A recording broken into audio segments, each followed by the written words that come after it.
آیا تاته معلوم ده چې یو پښتون د استانبول لپاره شهید شوی؟ آیا ته پوهیږي چې ترکانو هغه پښتون ډیر عزت ورکاول؟ هغه پښتون چې ترکان پرې ویاړي، ته یې پیژنې؟ هغه څوک ول او ولې دا هر څه وکړل؟ د دې ټولو پوښتنو ځوابونه موږ به تاسو ته په دې ډاکومنټري کې درکو.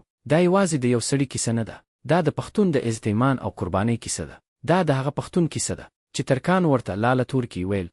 تاریخ ځینې وخت د پاچاهانو بریالیتوبونه لیکي، خو اصلي حماسې هغه اتلان لیکي چې زړونه یې ملتونه سره یو کوي.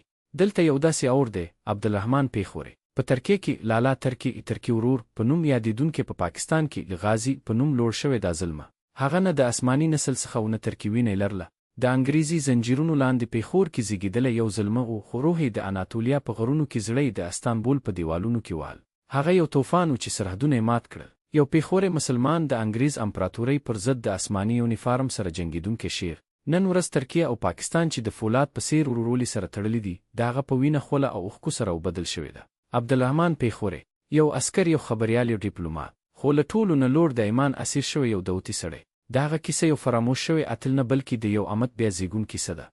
یو اته شپږ کال د انګریزي هند شمال لویدیځ وحشي برخه کې افسانوي پیښور د غرونو سیوري لاندې د قصخواني بازار په ګڼه ګونه کې زیږي. عبدالرحمن د شتمن سمداني کورنۍ زوی، پلار یې حاجي غلام سمداني د سیمې تر ټولو قوي سوداګرو، ځنګلونه کروندې بازارونه، د هغه جوماتونه یې جوړول، یتیمان یې ساتل. خو زوی عبدالرحمن د سرو زرو پر ځای د ازادۍ په لټه کې و. ځوان عبدالرحمن په علیګړ مسلمان پوهنتون کې زده کړې کوي چې بیدار کیږي. هلته د آسماني په بالکان کې د وینې تویولو خبرونه اوري. استانبول ښکته شي، اسلام ښکته کیږي، په اورین زړه کې چیغې وایي.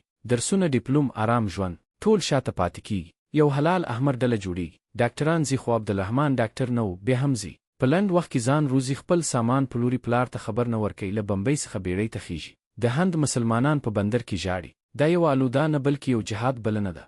یو 9 چنګ کله سمندرونه په وینه سره سنگرونه د مرګ بوی کوي.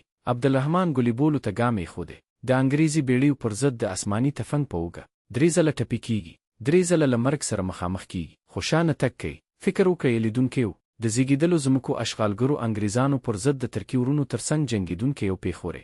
دا یوازې جګړه نه، د ایمان بریا ده. په چانکخله کې توی شوي هر اساسکي وینه نن ورځ د ترکیه پاکستان بیرغونه څنګ په څنګ غږی. آسماني ماتې خوري، استانبول اشغال کیږي، خو یو ظلمه تسلیم نه کیږي. د مصطفی کمال اتاترک بلنه سره انکرې ته منډه کوي. عبدالرحمن د ازادۍ جګړه کې اوږه په اوږه. اتاترک پرې باور کوي، ځکه هغه هم تور اخلي، هم د منځنۍ اسیا روح پیژني. انادولو اژانس جوړیږي. عبدالرحمن په یو ګوته ډاکټیل لیکي، خو قلم یې د یوې پوسټ په څیر کوي دی. د جګړې خبرونه نړۍ ته رسوي. بریا راځي، جمهوریت زیږي. اتاترک هغه د ترکیه لومړنی سفیر په افغانستان کې ګماري. غرونه دښتې تیریږي، میاشتې سخت سفر سره کابل ته رسیږي. عبدالرحمن هیڅکله واده نه کوي. زه له خپلې دعوت سره واده شوی یم، وایي. مور یې ژاړي، رازه زویه یو ځل مې ویني، خو پیښور د انګریز اشغال لاندې دی، غلامي ځمکې ته پښه نه ایښودم، چیغې وایي. مور یې هغه نه ویني او له نړۍ څخه ځي. دا د قربانۍ تر ټولو دردونکی لوړوالی دی. د اوښکو په منځ کې یو عیدانې 1925 د استانبول کوڅې له شا څخه ډز کیږي.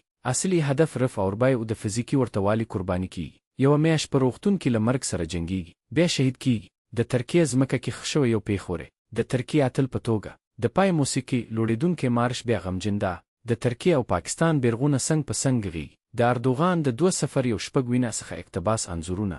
عبدالرحمن پیښوري یو هیواد ته نه بلکې یو امت ته تړلی و. د بیرغ لپاره نه، د عدالت لپاره ژوند یې کړی. د هغه وینه نن زموږ ورورولي اوبه کوي. مه هېروئ، رښتینی زلمي نه مري، په زړونو کې ابدي ژوند کوي. د ترکیه پاکستان ورورولي دا د دې حماسې میراث دی.